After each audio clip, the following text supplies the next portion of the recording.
नमस्कार मित्रों, हिंदी मातृभाषा में आपका स्वागत है। मैं प्रियंका मिश्रा आपके साथ छायावाद पढ़ रहे थे और लास्ट वीडियो में हमने राष्ट्र सांस्कृतिक धारा के कवियों को पढ़ा था और आज हम देखेंगे प्रेम और मस्ती के कवि, जिसे व्यक्तिवादी कवि भी कहते हैं। इसकी एक ट्रिक है जिसे आप इन कवियों को क्रम में अगर पूछता है कि प्रेम और मस्ती के कवियों का क्रम बताइए तो आप बहुत आसानी से बता सकते हैं। वर्मा, बच्चन, शर्मा, शुक्ल, शास्त्री। वर्मा, बच्चन, शर्मा, शुक्ल, शास्त्री।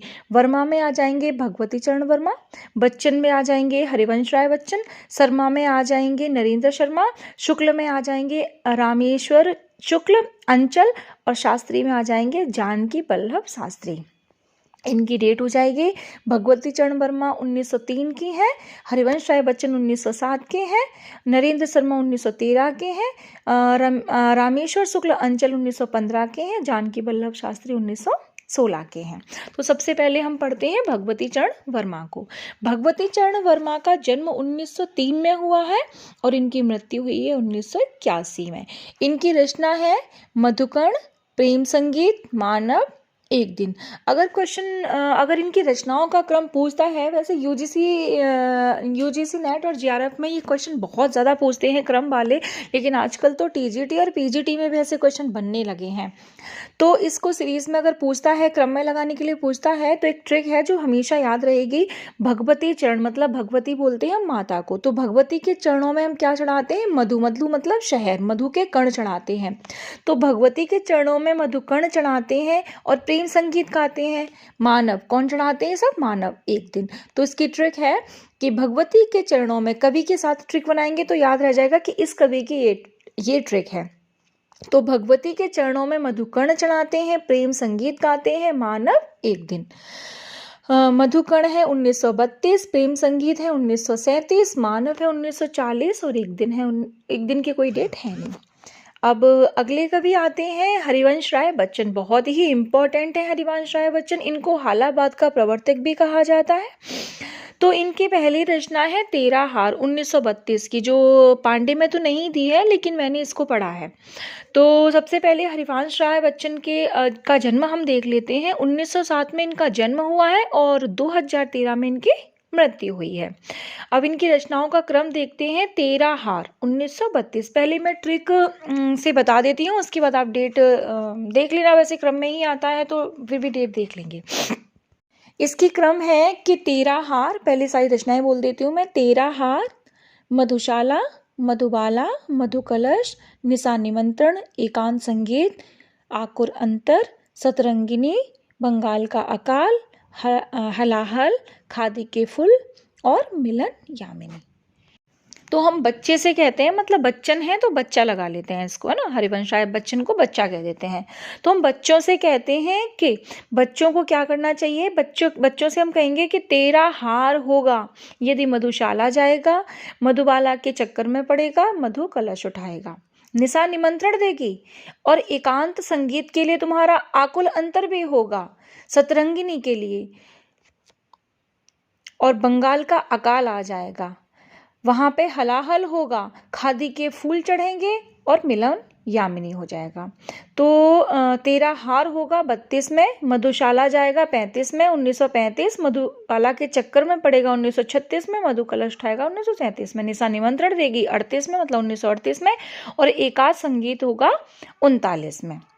फिर आकुल अंतर जो है वो 1943 की है, सतरंगिनी हो जाता है 45, 1945, बंगाल का अकाल बड़ा है 46, 1946 में, हलाहल है 46।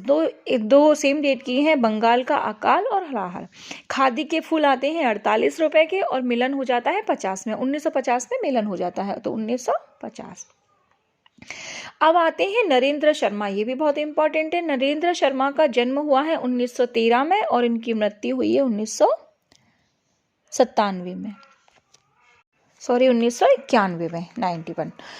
तो नरेंद्र शर्मा की रचना है प्रभात फेरी, प्रवासी के गीत, पलाश बन, मिट्टी और फूल, कामिनी, हंसमाला, रक्त चंदन, अग्निशय, इतनी ही हैं। तो मैंने तो इसकी ट्रिक के ही साथ किया था, क्योंकि उस टाइम तो भाई मैं यूजीसी नेट जब दे रही थी तो बहुत क्रम में लगभग 20 से 25 क्वेश्चन क्रम में आते थे, तो मैं तो सारे कवियों की रचनाओं को ट्रिक के साथ ही पढ़ती थी। तो नरेंद्र को मैंने नरेंद्र मोदी ले लिया था, है ना। तो नरेंद्र मोदी जो है वो प्रभात फेरी लगाते हैं, सुबह सुबह उठ के फेरी लगाते हैं और प्रवासी के गीत गाते हैं। पलाश वन में जाते हैं, वहां मिट्टी और फूल उठाते हैं। कामनी नाम की लड़की वहां होती है, उसे हंस माला पहनाते हैं, रक्त का चंदन लगाते हैं और अग्निशय मतलब अग्नि के चक्कर लगवाते हैं उससे, अग्निशस्य। तो प्रभात फेरी 1938 है, प्रवासी के गीत 1938 है, पलाश वन 1939 है, मिट्टी और फूल 1942 है, कामिनी 1942 है, हंसमाला 1946 है, रक्त चंदन 1949 है और अग्निशस्य है 1951। आगे आते हैं रमेश शुक्ल अंचल। तो अंचल, इनको मासलवाद का प्रवर्तक भी कहा जाता है, बहुत इंपॉर्टेंट है। रामेश्वर शुक्ल अंचल का जन्म 1915 में हुआ है और इनकी मृत्यु 1996 में हुई है। अब मैंने इसका ऐसे लगाया था कि अंचल मतलब आंचल नाम की लड़की है, तो आंचल की तीन सहेलियां होती हैं, मधुलिका, अपराजिता और किरण वेला। मतलब मधुलिका इनकी एक दोस्त है, एक अपराजिता है और एक किरण नाम की है। ये सारे क्या करते हैं, ये सारे जाते हैं जंगल में, तो करील में इनकी लाल चूनर उड़ जाती है। जो करील के पेड़ होते हैं ना, इसमें इनकी लाल चूनर उलझ जाती है, तो ये भाग नहीं पाते हैं और वहां पे वर्षांतल के बादल मतलब वर्षा के बादल आ जाते हैं, वर्षांत के बादल। तो मधुलिका है 38 की, अपराजिता है 39 की और किरण वेला है 41 की। करेल है 42 का, लाल चूनर इनका है 44 का और वर्षांत के बादल की डेट है नहीं। ये सीरीज में क्रम में आ जाएंगे इस तरह से। अब आते हैं जानकी वल्लभ शास्त्री। जानकी वल्लभ शास्त्री का जन्म 1916 में हुआ है। तो जानकी जी हैं, जानकी का रूप तो वैसे भी अरूप होता है, रूप अरूप है। इतना रूप इनका अच्छा है कि तीर तरंग मतलब तीर चल जाते हैं इनके रूप से, सबके तीर तरंग है। और ये शिप्रा नदी पर बैठ के मेघ गीत गाती हैं और सुनाती किसको हैं, ये अवंतिका को सुनाती हैं। तो जानकी का रूप अरूप है, इनके रूप से तीर तरंग निकलते हैं। इनकी दोस्त का नाम शिप्रा है, ये शिप्रा नदी पर बैठकर मेघ गीत सुनाती है अपनी दोस्त अवंतिका को। एक है विद्यापति कोकिल। विद्यापति कोकिल का है अंकुरिता, माँ, सुहागन, पुनर्मिलन, आरती। एक है सुमित्रा कुमारी सिन्हा। सुमित्रा कुमारी सिन्हा का है बिहाग, आशा पर्व, पंथिनी, बोलों के देवता। इसका थोड़ा बोलों के देवता देख लेना सुमित्रा कुमारी सिन्हा का। अब आगे का हम देख लेते हैं। जो हरिवंश राय बच्चन को हिंदी साहित्य में हालावाद का प्रवर्तक माना जाता है और इन पर उमर खयाम का प्रभाव सर्वाधिक पड़ा। बच्चन जी को हिंदी का वायरन भी कहा जाता है। इंपॉर्टेंट क्वेश्चन है कि बच्चन जी को हिंदी का वायरन भी कहा जाता है। रामेश्वर शुक्ल अंचल को हिंदी में मासलवाद का प्रवर्तक कहा जाता है। आज की वीडियो यहीं समाप्त करते हैं। नमस्कार।